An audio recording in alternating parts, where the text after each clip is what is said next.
Hello, friends and family. Welcome back to another adventure. This is our fourth video in the series. Sunday, we talked a little bit about family. Gave you a little background and history on the family. Well, today I want to talk about our life on the farm. You know, John Denver had an opening line about life on the farm is kind of laid back. Well, at the Cody farm, life on the farm was not laid back. There's quite a few adventures and stories to tell about that. So grab your coffee and come along for the ride. As I told you before, we lived out in the country from about 1959 to 64.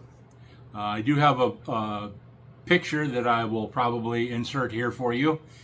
Just to show you, there's a picture of the five oldest sitting on the stairs going into the basement of our house. I don't know where it came from. I just ended up with it, and I'll share it with you. It's kind of a relic, black and white. But anyway, growing up on the farm, there was five of us there. Basically, before we moved into town, lots of adventures. As you can see on the picture, you don't get the crew of kids elbowing one another and pulling hair and doing things like that.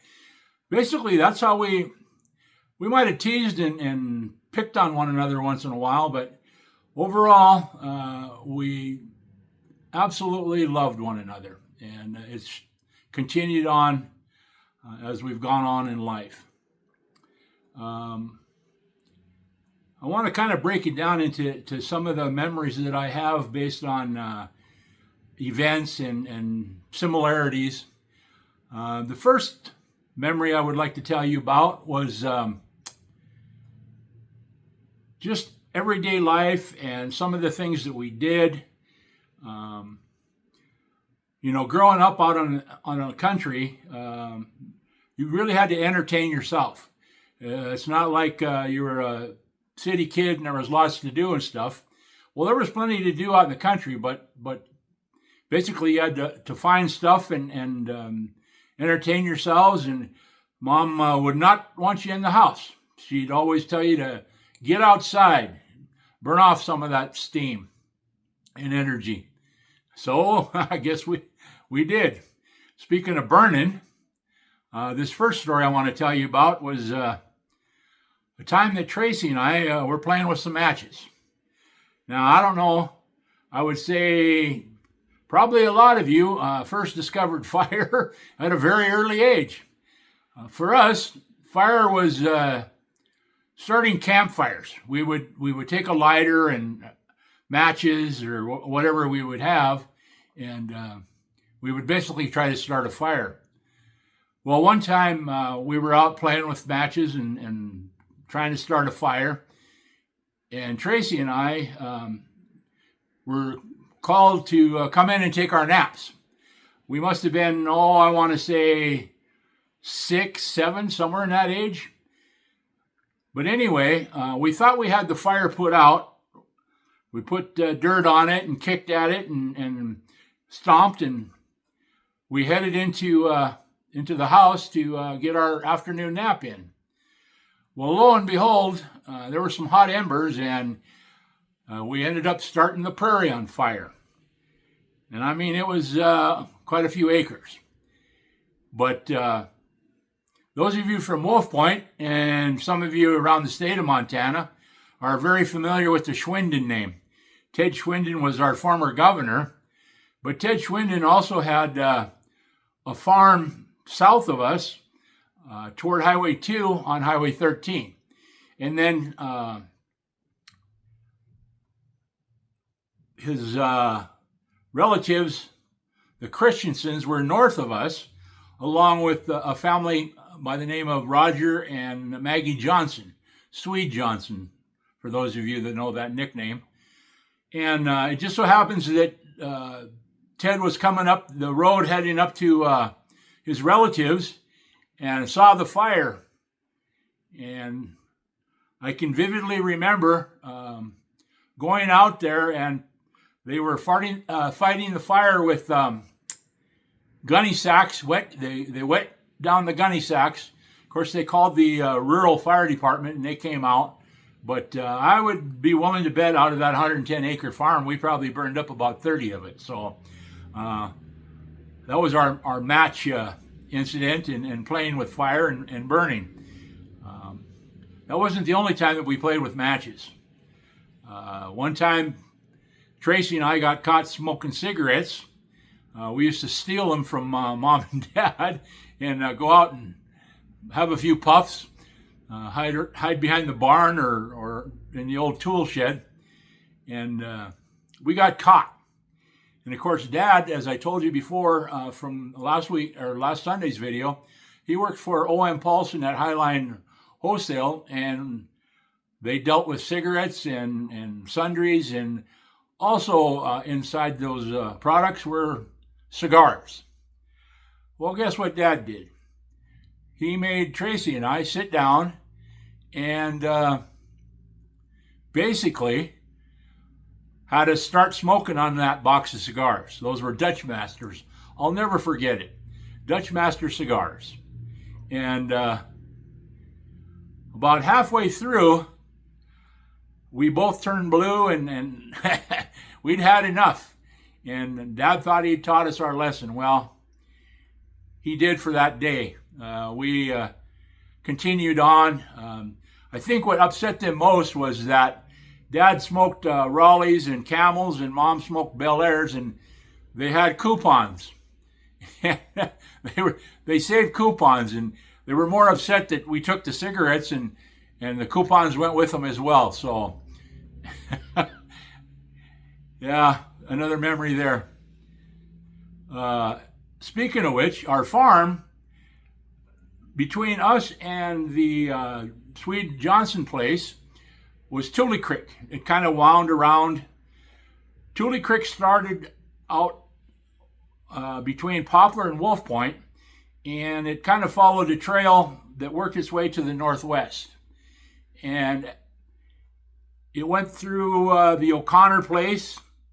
Over the hill from our place, working our way south, was the Dan and Mary O'Connor, Mike, Pat, Donna, and the youngest sister was Rosie. Nina Rose was her name. She was the closest in age to me. Rosie graduated in '67, I believe, from Wolf Point. But anyway, one of the things that Tracy and I used to do is go down to the creek and throw rocks. We were big rock throwers back then. And Tracy grabbed this rock that was just almost half his size and tried to throw it in the water. Well, lo and behold, he went in the water with it. And we were young enough that we didn't know how to swim. And he went under, and I ran like heck up to the house. The folks were gone at that time. The only two adults there were Donna O'Connor Mann, and we had a hired hand by the name of Les. I can't remember what Les's last name was, but anyway, fortunate enough, I was able to sprint up the hill fast enough to grab Donna, and she ran down to the creek in the spot where Tracy went in and pulled him out of the water. And of course, he had a little gurgling and had a mouthful of water, and he'd been in there a while trying to get out. So that was the first adventure of water and almost drowning. Tracy Francis got to experience that. I don't think it's something that I'd care to. And there was another incident one time involving water. We were up at Poplar at the annual Poplar Rodeo, and we were swimming in the, not really swimming, but wading because it was an awful hot day. We were wading in the Poplar River. And it just so happens that we were with a family by the name of Zeke and Darlene Rhodes. And they had some younger ones. Freddie was probably the youngest in that family. He was closer to Tony's age. They had, trying to think, Randy, Rod,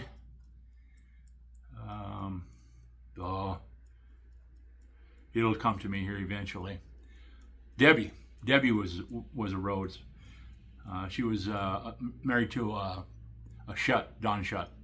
But anyway, we were in the water, and it just so happens that Terry bobbed under, and Darlene, the mom, just happened to see him and ran in and pulled him out. Otherwise, we'd have had 2 drownings potentially in the Cody family. So water was not our friend.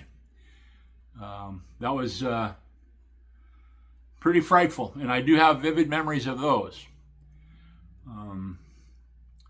Another thing that I'll tell you is that, like I said, we used to be able to find ways to entertain ourselves.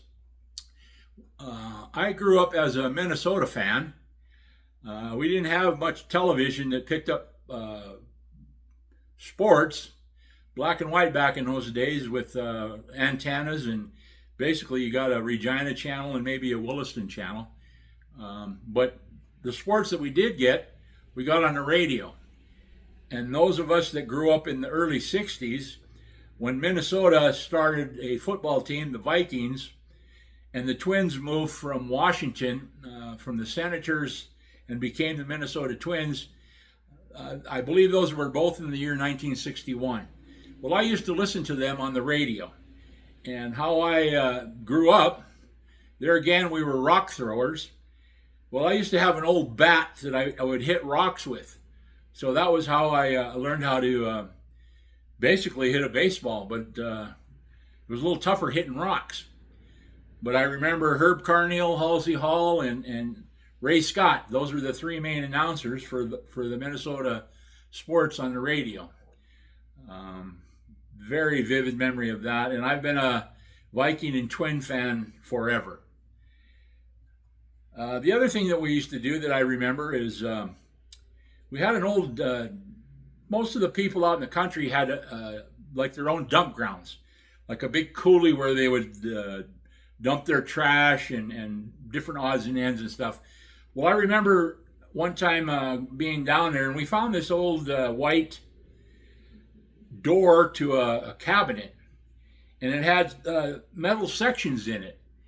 And we ended up using that as a toboggan, believe it or not. You kind of improvise when you live on the country and out in the country and find things to entertain yourself with. So that was kind of a fun memory, riding in that door that had those metal sections and going down the hills, riding it like a toboggan. Another thing that I remember vividly is we would go to brandings. Stensland's up north, where Jack and Christy were. I don't know if JD and Cammie Sansevier live up there now, but anyway, they used to brand about 200 head of cattle, so it was always quite a treat to go to the Stensland branding. And then periodically we would have smaller brandings, but that was the biggest one. Pretty much an all-day event. Basically, it's where the country kids got together and helped out the adults, got to wrestle the calves. We didn't get to hit the beer with the adults, but we had our own sodas and got to eat. That was my first experience with Rocky Mountain oysters right off of the branding iron fire. And then another event that we used to do is they used to have kind of a little britches rodeo down at O'Connor's. They had some corrals down there and stuff, and they would ride some wild horses, rope, do various activities. And again, that was another chance that the kids in the country got to get together. I remember the Matajoskis and, like I said, the Stenslands. Growing up with Darcy and Judy and Jack and Oh, who was the youngest one? Can't remember. But anyway, forgive me if I forgot your name. And then George Stensland had a little place in between John B. and the Matajoskis, who lived up on the east side of Highway 13, going further north. They had George and Lars and can't remember the youngest one's name. But anyway, like I said, we would get together at the rodeos, at the brandings, and that was always a fun time. And then, of course, it was a treat when the city kids were brought by their folks to come visit, and then we got to play with them. Shumways on occasions. Every once in a while, we'd get the Hanson family in, and then, of course, the Matajoskis were stalwarts as far as playing with kids our age, because pretty much every time Dorothy Cody was in the hospital having a baby, so was Gus Matajoski. So I was the oldest of the crew, and then Tracy and Debbie were the same age, and Tony and Steve, and on down the line it went. Terry and David Lee, and just the whole host. Patty Joe, Lyle, and Stuart Michael. So life on the farm, like I said, it was not laid back. Certainly enjoyed our time. It was great moving into town, but also on the farm we got a little bit of exposure to animals. Speaking of animals, in that rodeo over at O'Connor's, the only time I ever really rode a horse, we had two horses that Tracy and I were riding over to O'Connor's, and we got let loose on our own, and the horses pretty much knew the way. They'd been over to O'Connor's quite a bit, and it was over a hill right on Tule Creek, and we were headed to the rodeo. Well, my horse decided it wanted to take off on a little gallop and started bucking, and it bucked me off, and I hit the ground pretty hard and smacked my nose against a boulder in the summer fallow field, and it started to bleed. And my fear of horses continued on really until the time that I performed in the wild horse race at the Stampede. That was about as close as I got to horses. They weren't my favorite friends. That probably happened when I was, again, 6 or 7. I just had a phobia. We grew up and we had a country dog by the name of Queenie, a big old white shepherd dog. And then as Dad was trying to farm, we were also trying to raise livestock. Well, we had plenty of chickens. Dad decided he wanted a milk cow. So I don't know where he got the milk cow from. But anyway, we had a milk cow that was pregnant. We had this old contraption that we used to pull the lever, and it would let out barley and oats to feed the cow. Well, Tracy and I, being the young delinquents that we were, we pulled that lever and it got stuck, and that cow got fed just a little bit more than it should have, and it bloated it and ended up with milk fever and tossed its calf and ended up dying. So that was the extent of our cattle experience. Then we were going to try to raise pigs. We just didn't have much luck out there in that country.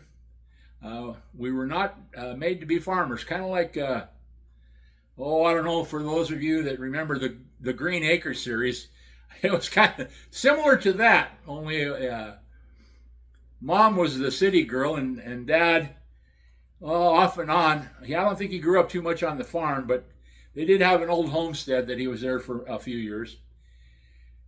But getting back to the pig story, they were unloading this pig out of the back of a pickup box that had a cattle rail around it, a guardrail, and I'll be darned if the pig, as they were backing it up or trying to get it off of the pickup, ended up getting its hoof caught and fell off the ramp and ended up breaking its leg. So we had pork in the freezer for a while. Oh, heavens. Memories. And back to the chickens. We had quite a pile of chickens. So we always had eggs and, plenty of chicken growing up in the freezer. But the biggest memory that I have about the chickens, well, basically there's two. One time, Dad, as he was the sheriff before we moved into town, or maybe it was the Knights of Columbus, and he was at a conference, a state conference. Anyway, he wasn't home, and Mom was there by herself. And Dad had ordered these chickens, baby chicks, through Macon. I think there was 100 of them. But anyway, Mom, being from Springfield and San Diego, had absolutely no clue. Dad didn't tell her about the chickens coming. Mother got a call on the party line. That's the telephone lines that we had back in those days. You could jump on and listen to somebody else's conversation fairly easily. But Mom did not have a clue. So she ended up calling Gus, and her and Gus went down and picked those chickens up and put together some sort of incubator and got those chickens squared away. I don't think they lost maybe 4 or 5 out of that whole batch of chickens. So that was quite an accomplishment for them, especially Mother not being a farm girl. But when we moved into town, I can remember it was an all-day job butchering the chickens that we had left, because we were going to take them, give some away, put some in our freezer. When we finally got into town, we certainly split those up with the Matajoskis and had family dinners with them in the basement and the house that we shared with them for that 1 year.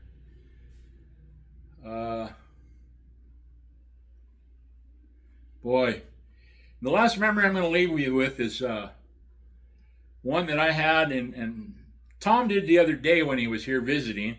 We talked a little bit about storms. We used to get some pretty good storms back in the day. Well, this one particular storm, you could see, was building out west. And it was dark. The skies were very dark. And Mother had KBCK tuned in on the radio, and there was a warning about a tornado. So in our basement house, the master bedroom and the back bedroom where Tracy and I had bunk beds with Terry and Tom. I guess Tom was old enough to be with Mom and Dad in a crib, but basically it was Terry, Tracy, and myself in the back bedroom.